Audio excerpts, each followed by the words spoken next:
بسم الله الرحمن الرحيم والحمد لله رب العالمين رب اشرح لي صدري ويسر لي أمري واحلل عقدة من لساني يفقهوا قولي. Alors aujourd'hui, dans ce deuxième épisode de cette série Les enseignements divins et prophétiques, aujourd'hui un enseignement prophétique, un hadith sur le thème de la santé, du régime alimentaire plus précisément. Pardon. Alors un hadith qui à titre personnel, quand je l'ai lu, je suis tombé à la renverse moi. Tant les enseignements qu'il contient sont riches et profonds. C'est un hadith qui est très connu, en tout cas pour sa dernière partie, même si tristement les deux premières parties sont rarement, voire jamais mentionnées. Alors le hadith il est rapporté dans Sunan ibn Majah, d'après Miqdam ibn Ma'adi Karib. Le prophète, que la paix soit sur lui, a dit « Ma mala'a adamiyun wi'a'an sharran min batnin.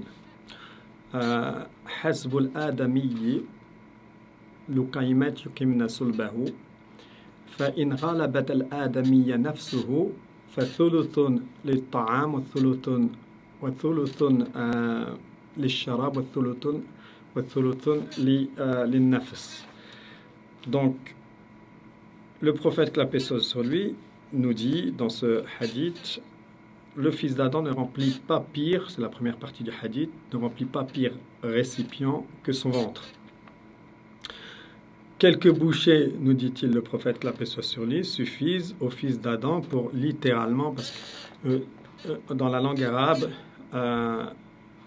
Hasbul adamiyyi luqaymat yuqimna sulbahu. Yuqimna c'est aqama yuqimu iqamatan pour ceux qui font de l'arabe.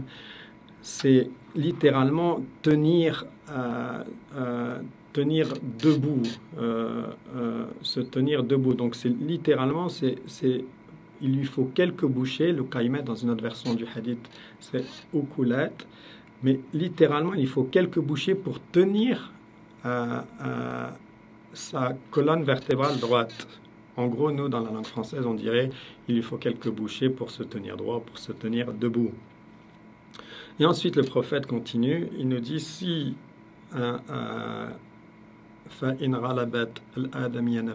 si son âme prend le dessus, en gros, en d'autres termes, si par quelque tentation que ce soit, ou par quelque inclination de son âme que ce soit, il finit par céder, succomber et par conséquent excéder les quelques bouchées, alors un tiers, alors le prophète nous dit un tiers, thuluthun lit-ta'am wa thuluthun lish-sharab wa thuluthun lin-nafs, un tiers pour la nourriture, un tiers pour la boisson et un tiers pour l'air.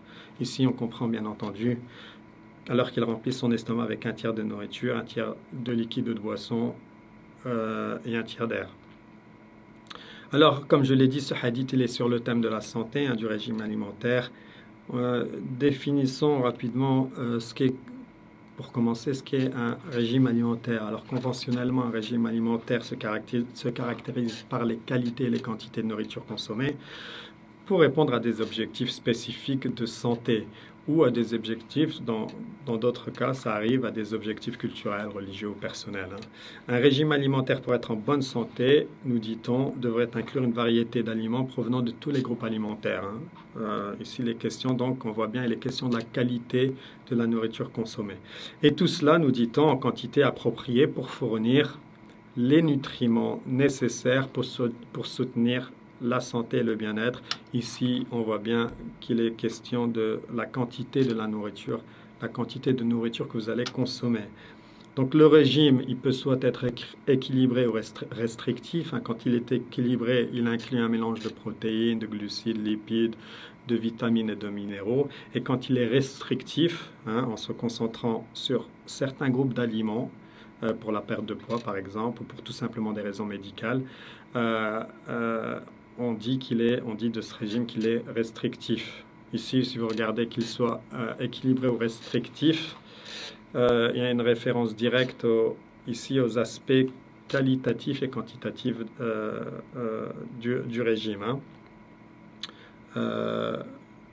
Les types de régime. Alors, les types de régime, ce qui est connu, on a ce qu'on appelle le régime du végétarien. Vous savez ce que c'est. Les végétariens ne mangent pas de viande, mais s'autorisent quand même, il faut le rappeler, les produits d'origine animale. Ensuite, vous avez le régime, et ça vient, je pense, ça vient d'ici, hein, ça vient des États-Unis, ce qu'on appelle ketogenic diet, le régime qui a, je sais pas, qui est devenu de plus en plus populaire hein, euh, pour des raisons voilà, qui m'échappent. Hein. C'est un régime, c'est le régime, on appelle ça le régime keto ou cétogène dans la langue française. En fait, je dis ça m'échappe pas vraiment parce que c'est un régime amincissant. Alors, les gens veulent perdre du poids et ils reposent ce régime sur la suppression quasi complète des glucides. Alors, les glucides, c'est les sucres et les amidons. Les sucres, les amidons, c'est des sucres lents. Hein.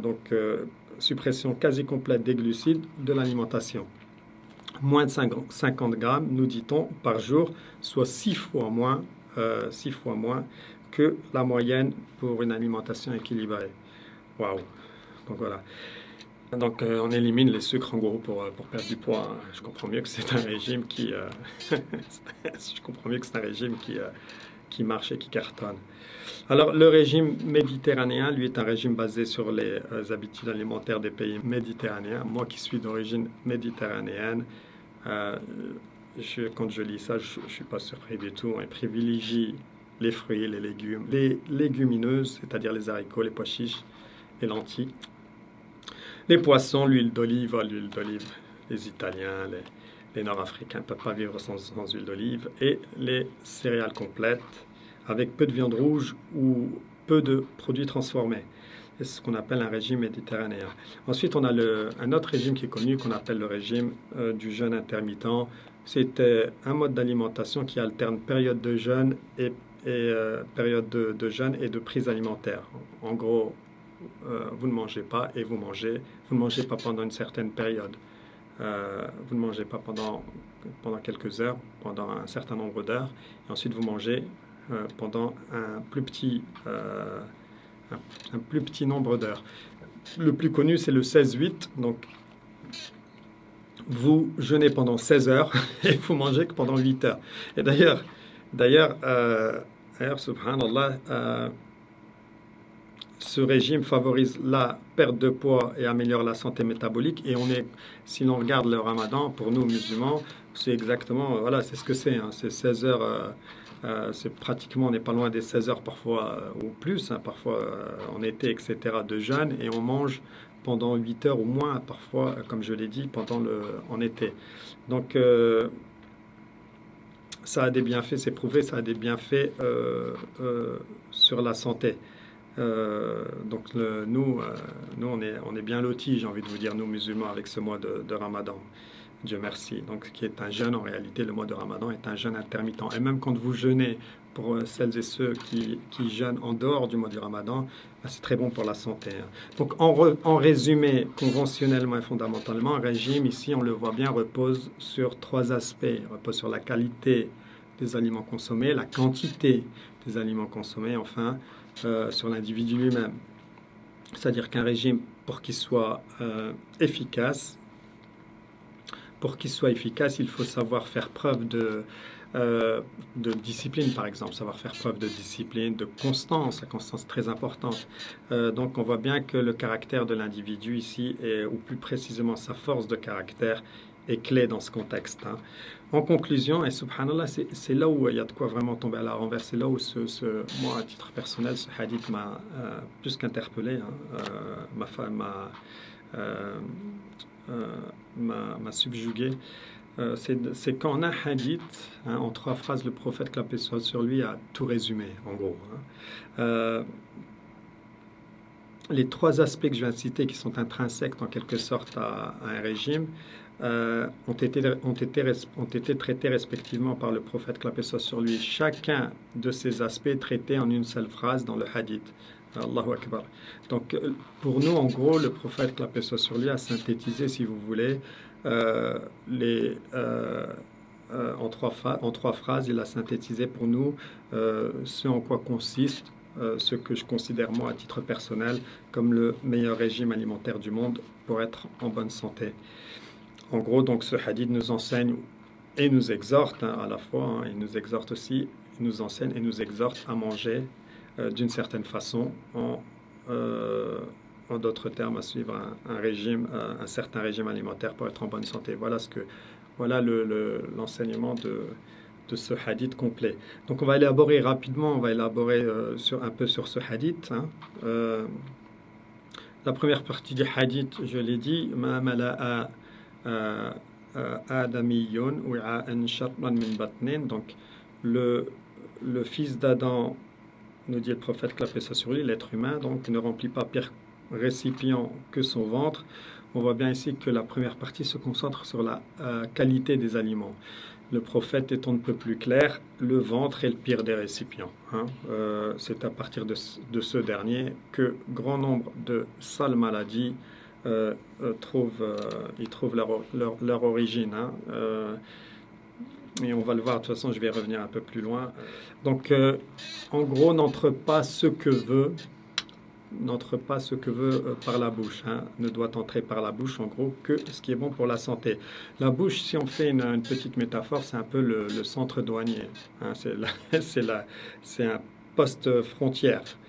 Vous êtes le douanier, vous en êtes le responsable, vous êtes en quelque sorte le contrôleur des marchandises. C'est elle qui joue d'une certaine manière un rôle d'avant-garde.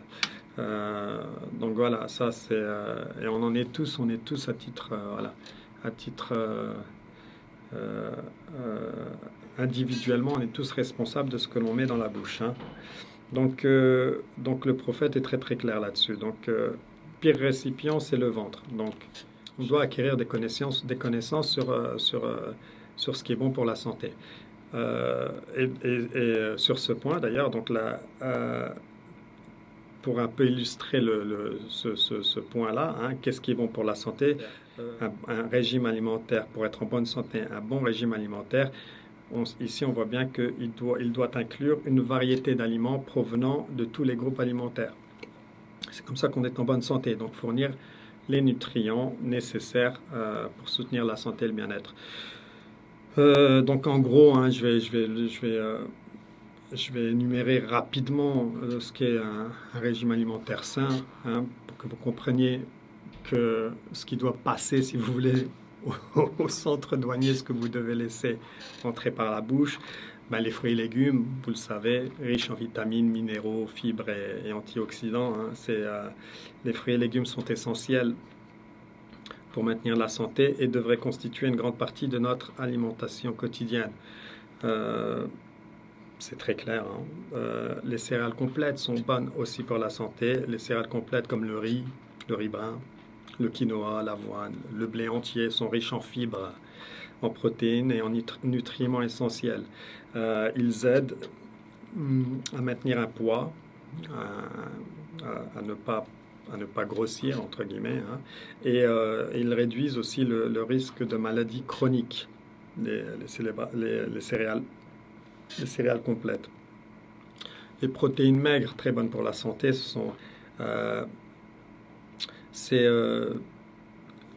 les sources, si vous voulez, de protéines maigres sont le poulet, la dinde, le poisson, les œufs, les légumineuses, c'est-à-dire les haricots, les pois chiches, les lentilles, tout ça c'est bon pour la santé. Les produits laitiers faibles en gras, je dis bien faibles en gras, sont importants pour la croissance, la réparation des tissus et la santé musculaire. Le lait, le yaourt, le fromage, tout ça c'est très bon pour la santé.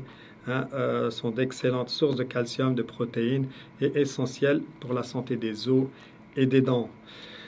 Les graisses saines sont très bonnes aussi pour la santé. Les graisses, ce qu'on appelle les graisses insaturées, c'est-à-dire présentes dans des aliments tels que les avocats, les noix, les graines, les huiles végétales comme l'huile d'olive, très bon pour la santé, l'huile de colza aussi, ainsi que les poissons gras comme le saumon, le maquereau, le thon, tout ça c'est bon pour la santé cardiaque et le fonctionnement aussi du cerveau. Enfin, et vous le savez, une bonne hydratation. Assurez-vous de boire suffisamment d'eau tout au long de la journée pour maintenir une bonne hydratation. Donc, l'eau est essentielle à de nombreuses fonctions corporelles. y compris la digestion, l'absorption des nutriments et pour éviter bien entendu la constipation et donc faciliter le, euh, le transit vers le... Voilà, vous m'avez compris. Euh, la deuxième partie du hadith ici, Hasbu al-Adamiyyi luqaymat yuqimna sulbahu. Donc en gros, dans la langue française, comme je l'ai dit, hein, pour se tenir debout, quelques bouchées, pas plus, hein, il n'en faut pas plus à l'être humain pour se tenir droit, pour se tenir debout. Donc pour fonctionner en quelque sorte, il n'en faut pas plus. Et là, on voit bien que cette deuxième partie du hadith, elle se concentre sur la question de la quantité. Sur la question de la quantité. La consommation doit être en quantité appropriée. Vous devez, et j'aime beaucoup cette phrase, vous devez manger pour vivre et non pas vivre pour manger. Vous devez, je répète, manger pour vivre et non pas vivre pour manger. Donc, comme nous dit notre prophète, que la paix soit sur lui, quelques bouchées suffisent. Alors, cette histoire de petit déjeuner, déjeuner, goûter, dîner, je ne suis pas persuadé que ce soit particulièrement bon pour la santé. En tout cas, c'est pas particulièrement ce que nous enseigne notre prophète bien-aimé, que la paix soit sur lui. Alors, pareil, puisqu'on a parlé de la qualité des aliments, comme je l'ai fait comme je viens de le faire il y a quelques minutes, qui doivent être consommés, c'est pas parce que j'ai parlé, de la qualité des aliments, c'est pas parce que vous consommez quelque chose de bonne qualité, hein, des aliments de bonne qualité, de la nourriture de bonne qualité, saine, en quelque sorte saine et bonne pour la santé, qu'en consommer excessivement ou sans modération est bon pour la santé. Et là, on voit bien, bien au contraire d'ailleurs, là on voit bien que la quantité est très très importante. La quantité est tout autant importante que la qualité de ce que vous consommez. Les Arabes disent les excès tuent plus sûrement que les épées. Ils disent les excès tuent plus sûrement que les épées, disent les Arabes. Donc, pour illustrer mon propos, pour parler des quantités, un bel exemple est celui de ce qu'on appelle les poisons blancs. Alors, j'ai mon prof d'arabe qui est docteur, hein, et qui m'expliquait, c'est lui qui a mentionné, je savais pas que ça existait les poisons blancs, mais c'est lui qui m'a expliqué qu'il y a quelque chose, il y a dans les aliments, dans la nourriture, il y a une notion que l'on appelle, cette notion des poisons blancs que je connaissais pas. Et alors je vais vous expliquer rapidement ce que c'est. Ça désigne les diverses substances considérées comme nuisibles à la santé lorsqu'elles sont consommées en quantité excessive ou sans modération. Alors, j'ai quelques exemples. Vous avez le sucre. Les boissons sucrées, les bonbons, les aliments transformés ont été associés à divers problèmes de santé quand ils sont consommés excessivement. Alors, lesquels? L'obésité, le diabète de type 2, les maladies cardiaques, les problèmes dentaires. Tout ça, c'est le sucre quand il est consommé excessivement. Le sel, un deuxième poison blanc, consommer trop de sel, notamment sous forme de chlorure de sodium, peut entraîner une hypertension artérielle, ce qui augmente le risque des maladies cardiaques et des accidents vasculaires cérébraux. Donc l'anévrisme et tout ce que vous savez. Donc le sel, pas bon pour la santé. Donc les aliments transformés, il faut savoir que les aliments transformés et emballés contiennent souvent des niveaux très élevés de sel ajouté. Un troisième poison blanc, c'est la farine blanche. La farine blanche raffinée a été dépouillée de ses fibres, de ses nutriments lors du traitement, ne laissant pratiquement que de l'amidon. Et on a dit l'amidon, c'est ce sucre lent naturel. Donc les aliments à base de farine blanche tels que le pain blanc, les pâtisseries, les pâtes peuvent faire grimper le taux de sucre dans le sang, ok, et contribuer à la prise de poids lorsqu'ils sont consommés en excès ou sans modération. Donc là, ici on voit bien la farine blanche, vous grossissez avec la farine blanche, c'est pas bon pour la santé. Donc un poison blanc quand c'est consommé excessivement. sans modération.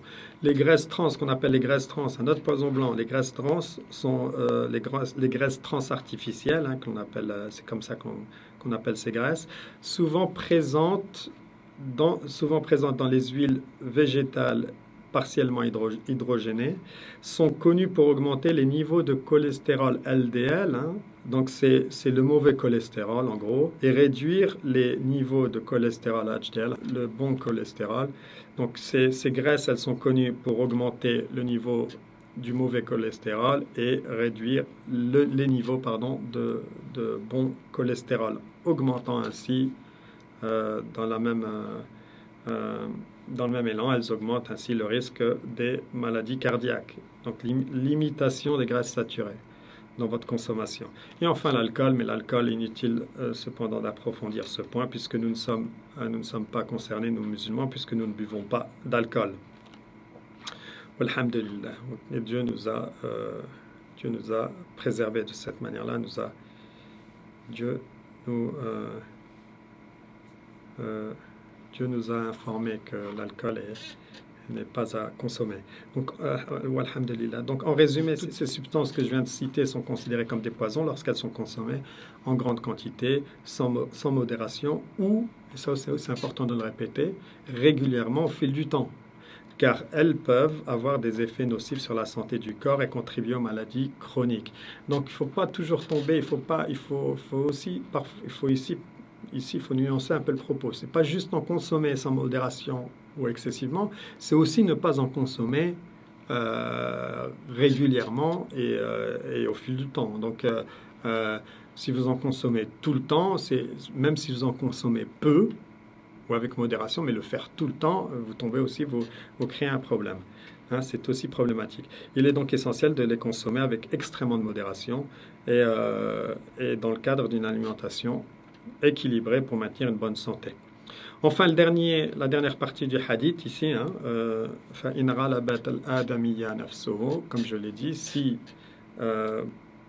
pour quelque raison que ce soit, hein, si par quelque inclination de son âme que ce soit, il finit par céder, succomber et par conséquent excéder les quelques bouchées, alors le prophète, que la paix soit sur lui, nous dit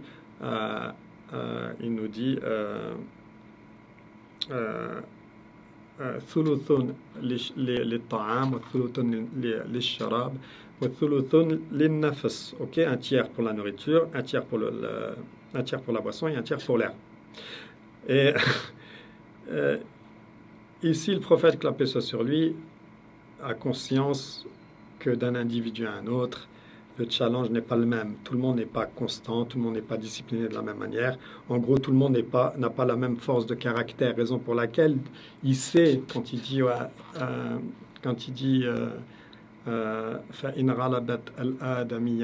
il sait que dans bien des cas, il y a des gens qui vont pas pouvoir respecter les deux premières parties, si vous voulez, du hadith. C'est bien qu'il y a des gens qui vont céder à la tentation, qui vont succomber et qui vont manger beaucoup plus, etc. Mais dans ce cas de figure, le prophète, que la paix soit sur lui, dit, alors, ayez au moins la discipline de faire un tiers d'eau, un tiers de nourriture et un tiers d'air. Alors, un tiers pour la nourriture, un tiers pour la boisson, un tiers pour l'air. Comment cela se mesure-t-il en vrai? Comment comprendre cela? Alors moi, à titre personnel, je me suis amusé à faire des recherches sur cette question, hein, des 3 tiers au sens littéral du terme. Hein, et voilà ce que j'ai trouvé. C'est intéressant ce que j'ai trouvé. Il faut savoir d'abord que la moyenne de l'estomac, hein, la taille moyenne de l'estomac d'un adulte est d'environ à peu près 50 millilitres lorsqu'il est vide, l'estomac. 50 millilitres lorsqu'il est vide.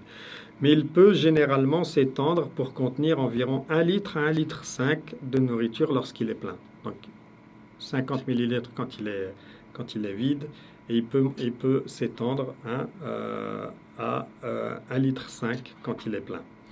Donc il faut quand même préciser cependant ici, comme je le vois dans mes notes ici, il faut quand même préciser que sa capacité peut varier, la capacité d'un estomac peut varier considérablement d'une personne à une autre, en fonction bien sûr de différents facteurs. y compris l'âge, la taille du corps, les différences individuelles dans l'anatomie. On a bien compris donc. Il nous faut aussi revenir à une unité de mesure en grammes, puisqu'on mange ici, on nous parle, on dit la taille est en millilitres de l'estomac, mais nous, quand on cuisine, etc., c'est les aliments, on mesure ça en grammes ou en kilos. En kilos, peut-être pas, j'exagère, mais c'est en grammes qu'on mesure, à moins que vous cuisiniez pour un grand nombre de personnes. Donc, il faut revenir ici à une unité de mesure en grammes. Revenir donc à une unité de mesure en grammes pour comprendre la quantité en grammes qu'il est recommandé de mettre dans l'estomac ou dans le ventre. Donc, on va convertir. Alors, si vous voulez convertir, par exemple, 1 litre en grammes, il faut savoir que 1 litre, ça dépend de la densité. Les liquides se convertissent pas de la même manière. 1 litre d'eau n'a pas le même poids que, par exemple, 1 litre de quelque chose, d'un liquide qui est beaucoup plus dense. Donc, on va prendre pour référence l'eau. 1 litre d'eau, c'est 1 kilo à peu près. Et donc, c'est 1000 grammes. 1 litre d'eau, c'est 1000 grammes. Donc, si on prend cette référence de l'eau pour convertir les litres en grammes, eh bien, ça voudrait dire que sur la directive du hadith que l'on a mentionné, qui suggère de diviser l'estomac en 3 parties, un tiers pour la nourriture, un tiers pour le liquide et un tiers laissé vide, eh bien, nous appliquons cette division à la capacité étendue de l'estomac pendant un repas, comme on a dit. Ça peut aller de 1 litre jusqu'à 1,5 litre, donc ça peut aller de 1000 grammes. L'estomac rempli peut aller de 1000 grammes à 1500 grammes. Et si vous divisez, vous êtes à peu près entre 330 grammes et 500 grammes, quoi. Quand je dis vous divisez par 3, ça voudrait dire que ce que nous enseigne le prophète, que la paix soit sur lui, c'est à peu près 330 grammes, entre 330 grammes et 500 grammes de nourriture, entre 330 grammes et 500 grammes de boisson, et enfin 330 grammes et 500, entre 330 grammes et 500 grammes, vous laissez ça, c'est vide, ok? Vous laissez ça à l'air. Avec les recherches que j'ai faites, donc cette directive favoriserait la modération qui peut t'aider à prévenir les ballonnements ou les gènes dus à la suralimentation. Donc vous êtes ballonné ou vous avez une gêne qui est quand vous mangez trop, ce qui est, je pense qu'on est tous d'accord sur ça, tout en aidant bien sûr quand vous consommez de cette manière-là, vous aidez à une meilleure digestion et d'un point de vue général, vous améliorez la santé. Donc pour visionner cela, pour qu'on puisse visionner, ça correspondrait à quoi ça?